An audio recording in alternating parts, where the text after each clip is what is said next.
Hello, this webinar is titled God's Providences in American History, the Pilgrim Story Extended Edition, and will take a detailed look at God's providences in the lives of the Pilgrims.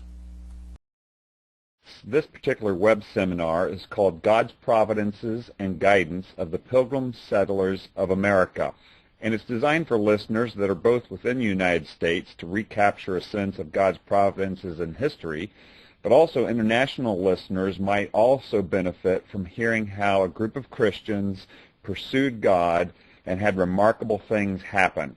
This is a biblical worldview and history seminar for people all around the world.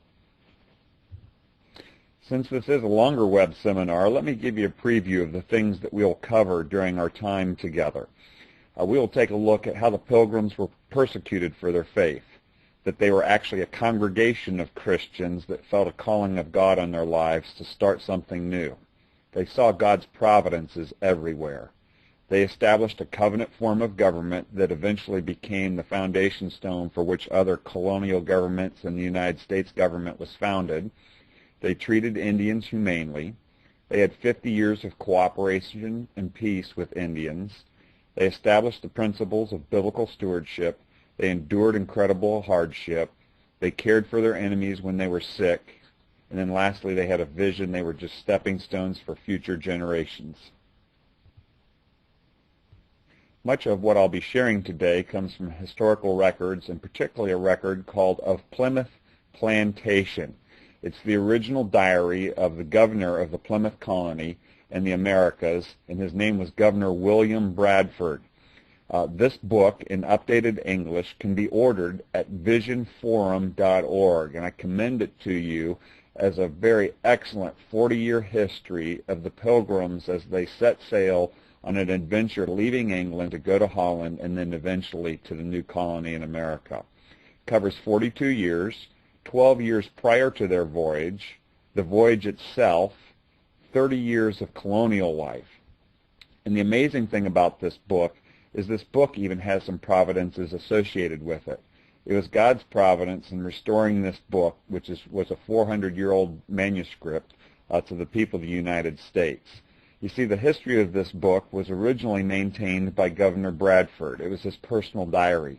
His ancestors then took control of those records, and then eventually they ended up in South Church in Boston. From there, we don't know exactly how. They were transported to a grocery store in Nova Scotia, and eventually they were thrown out in 1793, and people just were not even aware that they existed. Over 60 years later, they were found in Fulham Palace in London in 1855. The request was made to return the documents to the United States, which they were, and then this updated translation that you're looking at here was published in 1909. It's also interesting to note that someone with a Native American history, Richard Little Bear Wheeler, was one of the ones that was most interested in pursuing an updated, republished version of Bradford's Plymouth Plantation. And he came upon this 1909 re-released version in a more modern language, and he was involved in publishing it through Vision Forum. In the opening of this book, the Bible is quoted. And the people served the Lord all the days of Joshua, who had seen all the great works of the Lord that he did for Israel. And there arose another generation after them who knew not the Lord, nor the works which he had done for Israel. And the children did evil in the sight of the Lord, and served Balaam.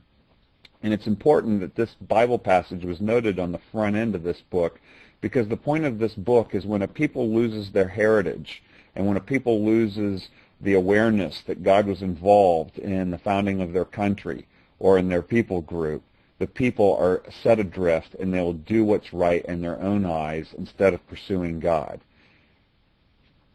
So what we find in the beginning of this book is actually William Bradford reminding us of this very fact.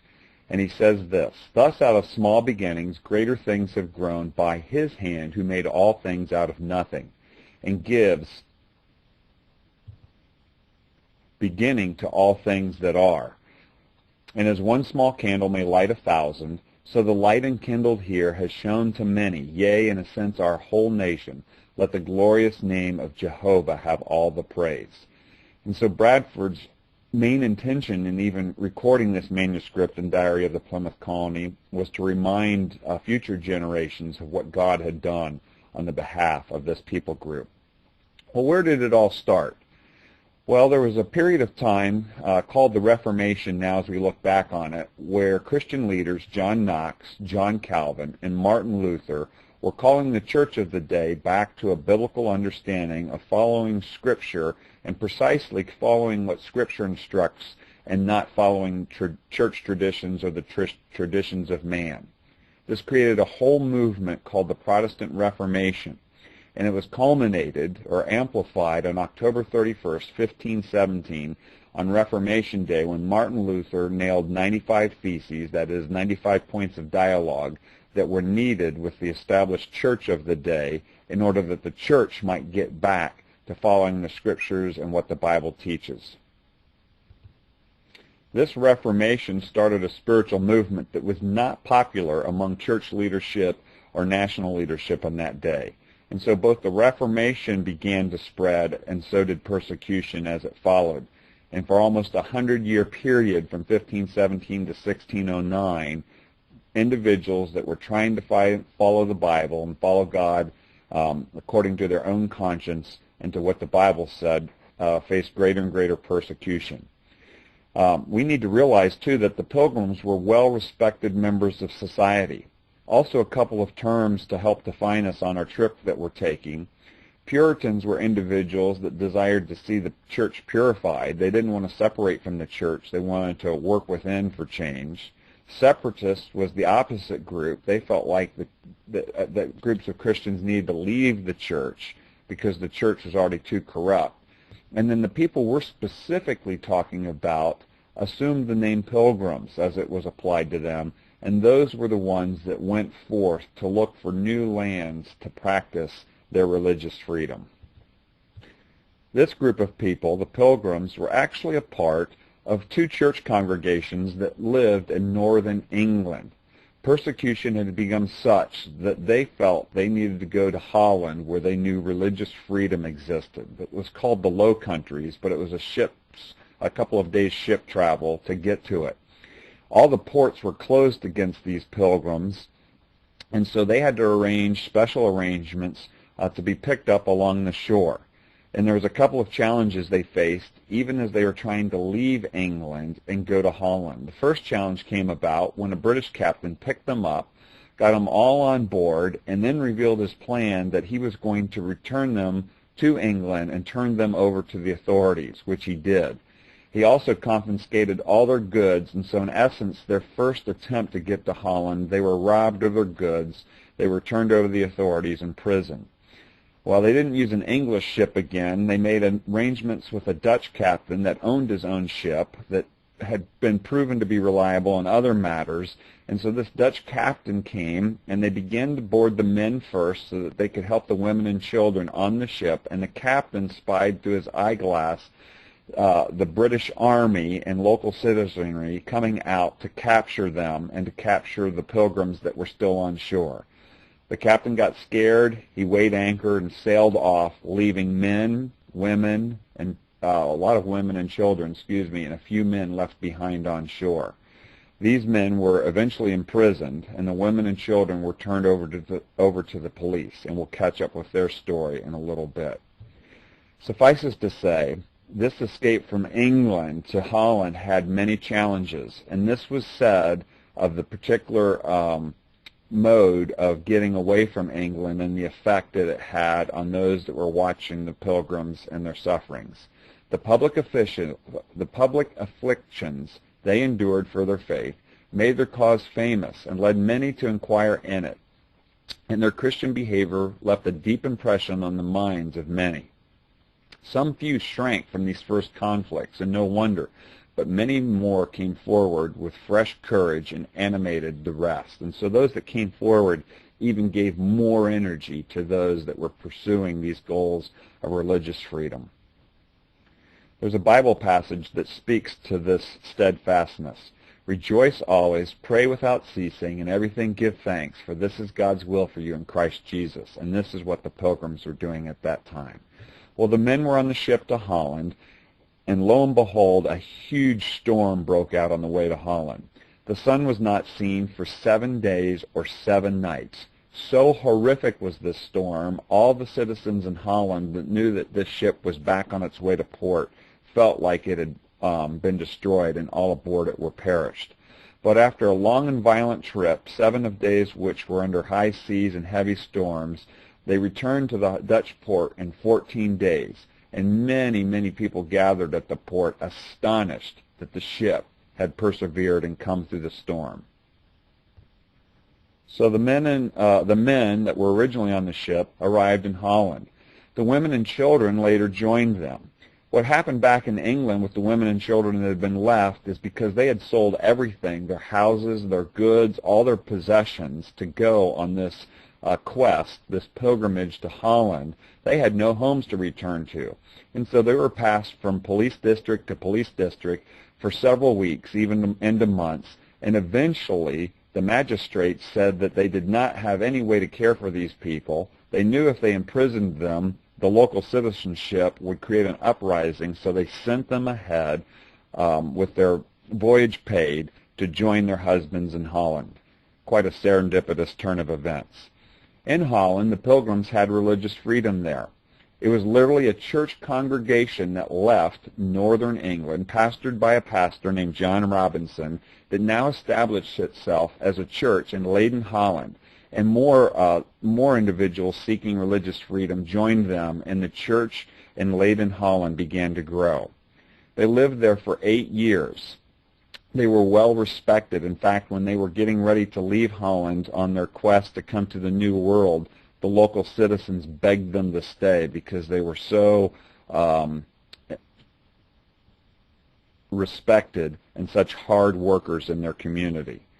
They did face cultural challenges there in that they were farmers, and in Holland they needed to learn new trades, and this challenged them and required them to work long and hard hours.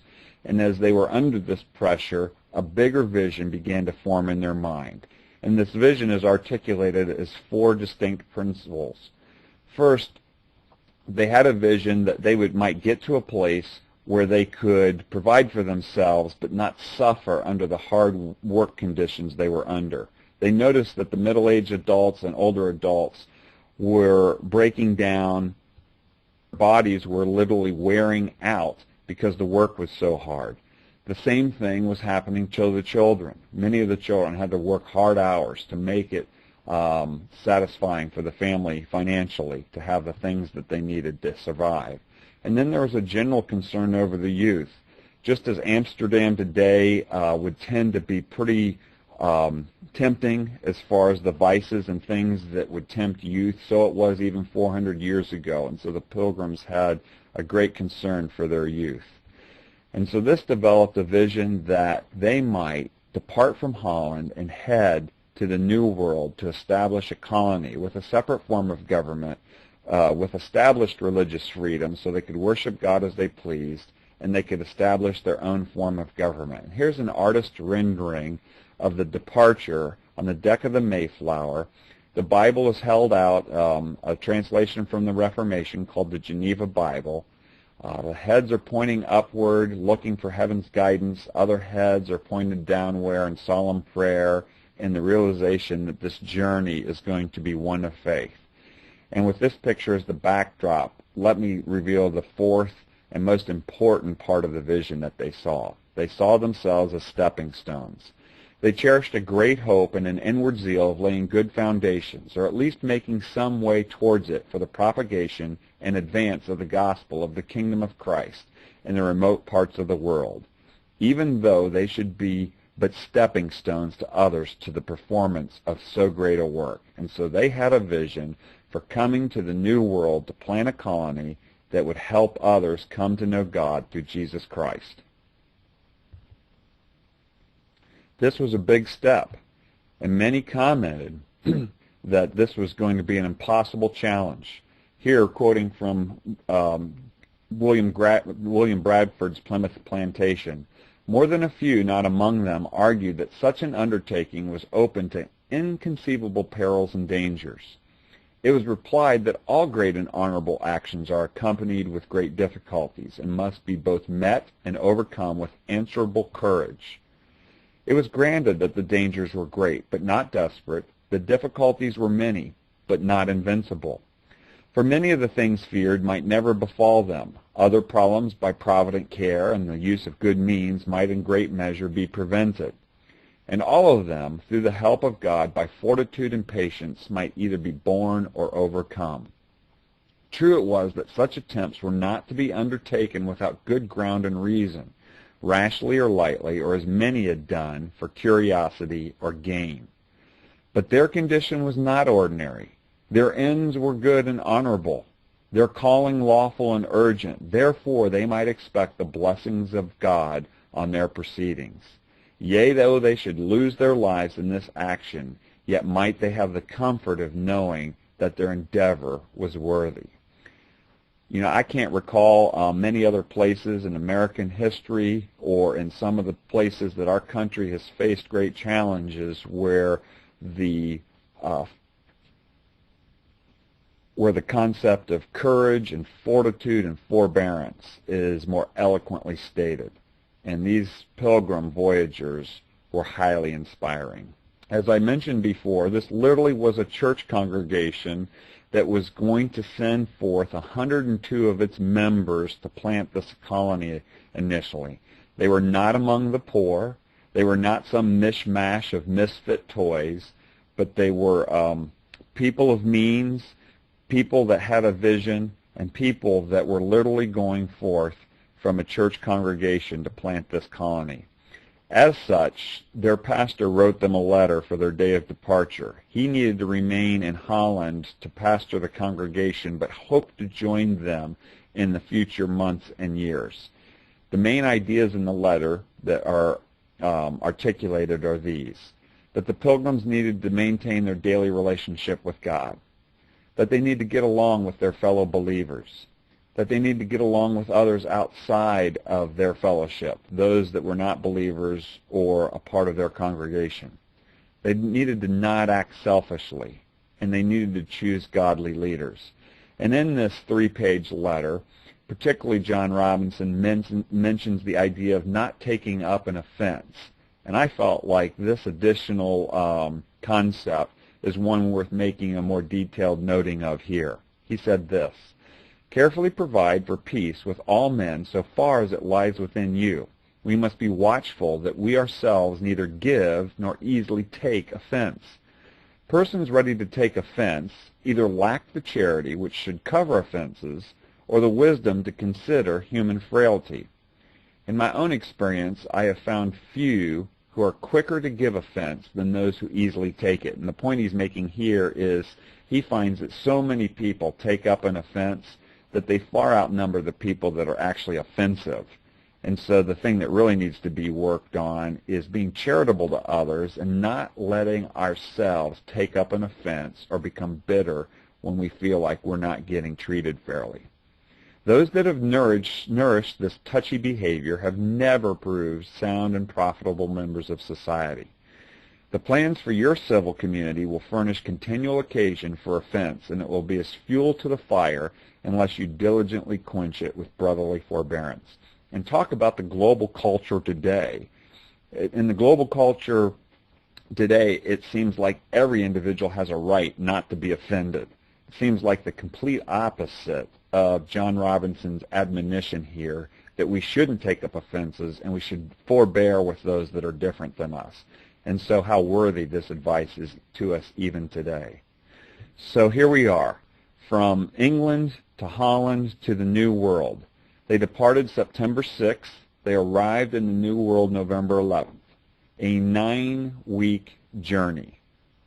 A 9-week journey. This is just almost unfathomable. Add to it, think about 102 people in a 1,200 square foot house living for 9 weeks together. The quarters were tight. The circumstances were difficult. Traveling by sea, usually half the passengers or a third of the passengers would become just incredibly sick. There'd be a tremendous amount of loss of life on these cross-continental voyages. I mean, much more than we would consider allowable today, and yet they ventured forth. On the crossing, some incredible things happened. There was one sailor that mocked the Pilgrims on a daily basis. When they were sick, he was challenging them and saying, "Where is your God?" And he mocked their beliefs. Strangely enough, he caught a mysterious illness and died, and the other sailors threw him overboard upon his death so that he would not spread his disease to the other passengers on board. This had a profound effect on the other sailors because they viewed this as God's punishment on the mocker, and they had a new respect for the Pilgrims. Secondly, they experienced a huge storm. We don't know exactly what the storm was, but if you think of the Atlantic, the United States, and this time of year, we know that the hurricane tracking that comes and the routes that they take bring them up the eastern seaboard of the United States, and they suffered through the storm of many days. In fact, this storm so damaged the ship that the main beam underneath the central mast began to crack, and the ship was beginning to sink. When they got out of their luggage, a huge printing press screw that they had brought with them providentially began to screw up the main beam or lift it up back into place so that the ship stayed intact and they were able to sail on. Thirdly, they had a charter to join the colony at Virginia. Their destination actually was not the Massachusetts area. It was Virginia, and yet this storm blew them off course, and we'll see what providential circumstances allowed that to happen as the story unfolds. And so providence or circumstance? They had a screw on board that was able to allow them to keep the ship afloat. They were blown off course, and we'll see some unique things about that. And then only one person died, the one that was mocking the Pilgrims in their belief. So they arrived at Cape Cod on November 11th, 1620. And here William Bradford makes this note, just so we can get our mind around again about how stark the circumstances were as they arrived. "I cannot but make a pause and stand half amazed at this poor people's present condition, and so I think will the reader too when he considers it well. Having thus passed the vast ocean, that sea of troubles before, while they were making their preparations, they now had no friends to welcome them, nor inns to entertain them, and refresh their weather-beaten bodies, nor houses, much less towns to repair to. Before them a vast wilderness, behind them a vast expanse of ocean, with small hope of further help from England. What then could now sustain them but the Spirit of God and His grace?" So even upon their arrival, they realized how dependent upon God they were. They went on board to explore and found that there were no Native Americans in the area that they landed. All up and down the eastern seaboard there were Native Americans, many of them hostile to those from the outside. This particular plot of land was well drained. It appeared to be cleared, but there was no Native Americans living there. It turns out that this particular piece of land had been vacated by the Indians years earlier when a mysterious disease came through and wiped out a tribe, and the neighboring tribes thought this was the Great Spirit's work, and so they did not re-inhabit this land. Providence or circumstance, the one place on the entire East Coast where they could land and have well-drained soil that was already cleared, where no Native Americans were currently living. You decide. They decided that this was God's providential care. They drew up something that we now call the Mayflower Compact, and in that compact several key things that are no longer mentioned in our high school textbooks are interesting to note. Here, the purpose for undertaking this voyage. We have undertaken this voyage for the glory of God, the advancement of the Christian faith, and the honor of king and country. Those three statements have been very much removed from a lot of American history books in this day and age. Furthermore, this is the covenant they made. In the name of God and one another, we covenant and combine ourselves together as a civil body politic for our better ordering and preservation, for the furtherance of the ends aforesaid, and what they're talking about is that they can organize themselves to accomplish these goals listed up above. And then lastly, with the power to enact laws, ordinances, offices for the general benefit of the colony. And it's interesting that this Mayflower Compact became an influencer on many of the New England states' constitutions later, and then eventually some of those constitutions influenced the U.S. Constitution in both its wording and structure. And so it's very interesting to note that the Mayflower Compact is a part of the history that precedes our U.S. Constitution. And so they made the landing upon the shore. They thanked God for their arrival. And the first winter began to set in. And the first winter was tough. Whereas no one had perished on the trip over, 50 people died in the first winter. 13 of 18 wives perished. Just consider that. 13 of 18 wives perished. At one point, 2 or 3 people died a day. They buried their dead at night because they had not yet come in contact fully with the local Indian tribes, and they did not want the local Indians to know that their numbers were being diminished. Also interesting to note here, the ship's crew got very sick, and they went back to live on the ship itself. And the Pilgrims cared for the ship crew members because the crew members did not care for one another. The crew members would make deals with each other to kind of care for one another when they got sick. If one crew member would actually turn over his will and all of his assets to the one giving care, and so they would sign over their will and their assets to the one giving care, and then the one that was supposed to give care would let him die so that he could take advantage of having his will and assets. And in the midst of that, the Pilgrims made daily trips out to the ship to care for the crew, and this made a distinct and profound impact on the crew. Well, the first winter finally ended, and the next spring things began to turn for the better. An Indian that spoke broken English named Sumaseth came into the settlers' village. He didn't know enough English to communicate well, but he knew an Indian that did, and that Indian's name was Squanto. Squanto's story is an amazing story how God can take a bad thing and turn it into the miraculous. Squanto was captured years ago by Spanish slave ships. Squanto was a member of the tribe that actually lived on that piece of property.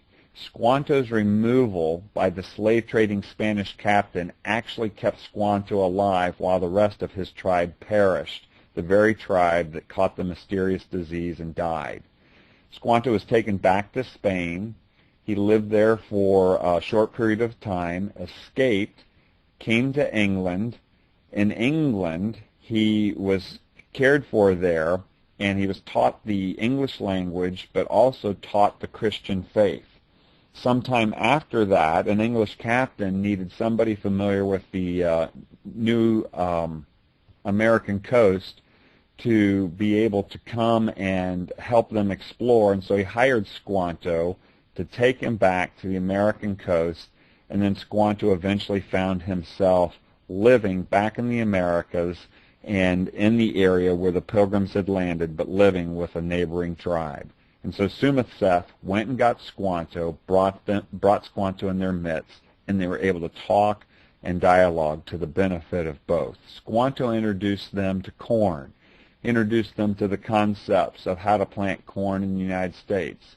But it's interesting to note that this is a two-way cultural exchange, because eventually the Pilgrims also taught the Indians cultivation techniques that improved the corn production for both people groups. It's also interesting to note that Squanto chose to live amongst their midst, and William Bradford says in his diary that Squanto lived among them until his death. Another Indian also made that choice. Habamak, who was an Indian known for both his bravery and valor, also chose to live amongst the Pilgrims in the following year, and he too lived with them until he died. And so this idea of the Pilgrims and the Indians only getting together for a Thanksgiving feast on occasion misses the mark, where we actually have two Indians living in their midst, living life on a daily basis with them. And then there's Chief Massasoit, who was both Squanto and Hobamak's chief. And that chief also had favor in the Pilgrims and good relation, as the Pilgrims also honored him, and together they signed a 50-year peace treaty that lasted, obviously, for 50 years, but for these initial colonists' lives. There's one thing that can be said about the Plymouth colony is they modeled well the idea of two cultures living together in peace and working together.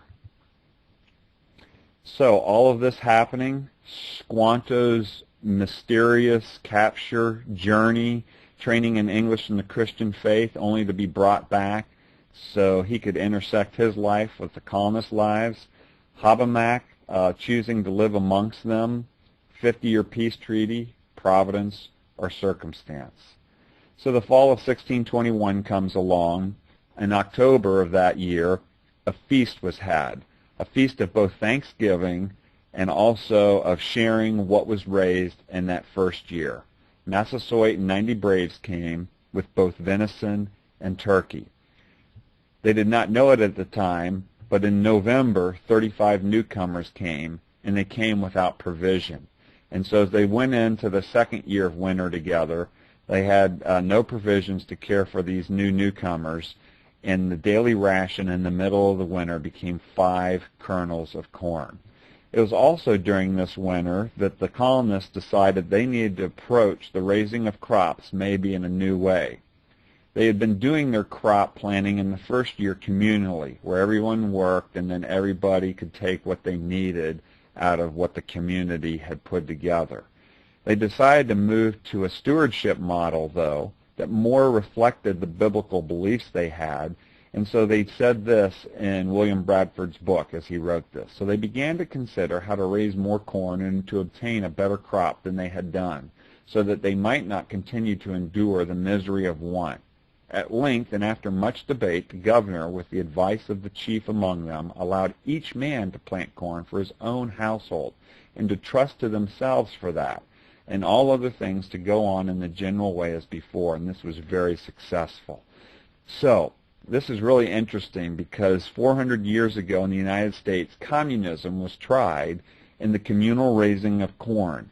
And then they moved to a different model, a different economic model of raising their crops, and that was stewardship, being responsible for you and your family, and thus working to the degree that you would want so that you could prosper for yourself and have things to trade and give to others.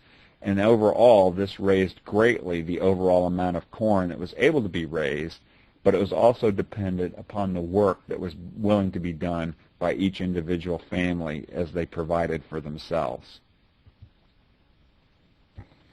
So the next year they had Thanksgiving in 1622, and then Thanksgiving was had again in 1623. And I've not noted this yet, but the Pilgrims actually had 2 festivals, or 2 things that we experience in our modern-day Thanksgiving. They'd actually have days of prayer and thanksgiving, which were actually not festive. They would worship God. They would thank Him for His blessings. They would pray and fast. And then they had fall festivals where they would prepare food and they'd have fun and games. And so our modern version of Thanksgiving combines the 2. And this is just an artist rendering of what he imagined that third Thanksgiving was like. There was a harvest brought of surplus of corn, and 120 braves brought venison and turkey. And here again, we benefit from the Pilgrims as they remind us that it's all about God. And this is what I'm going to say as we begin to close. It was to the astonishment of many and almost to the wonder of the world that from so small a beginning such great things should ensue, as in due time was manifested, and that there should be a resting place for so many of the Lord's people here, when so sharp a scourge had come upon their own nation in England. And what he's saying there is the persecution became so bad in England, this colony became a migration point for so many others, and that's how the initial colonies in Massachusetts began to grow. But this was the Lord's doing, and it ought to be marvelous in our eyes. And so these are the things that we've learned as we've reviewed the Pilgrims' history here. They were persecuted for their faith. They were a congregation of Christians seeking to trust God in all they did and all they experienced. They saw God's providences everywhere. They established a covenant form of government. They treated Indians humanely, and there was a cross-cultural exchange. They had 50 years of cooperation and peace with the Indians. They established the principles of biblical stewardship. They endured incredible hardship. They cared for their enemies when they were sick, and they had a vision. They were just stepping stones for future generations. And to quote Bradford here at the end, "My object is that their children may see what difficulties their fathers had to wrestle in accomplishing the first beginnings, and how God ultimately brought them through." So I thank you for listening today, and hopefully this has encouraged you to more deeply pursue God in all that you say and do. Thank you for listening. This has been a presentation of Christian Civics Training.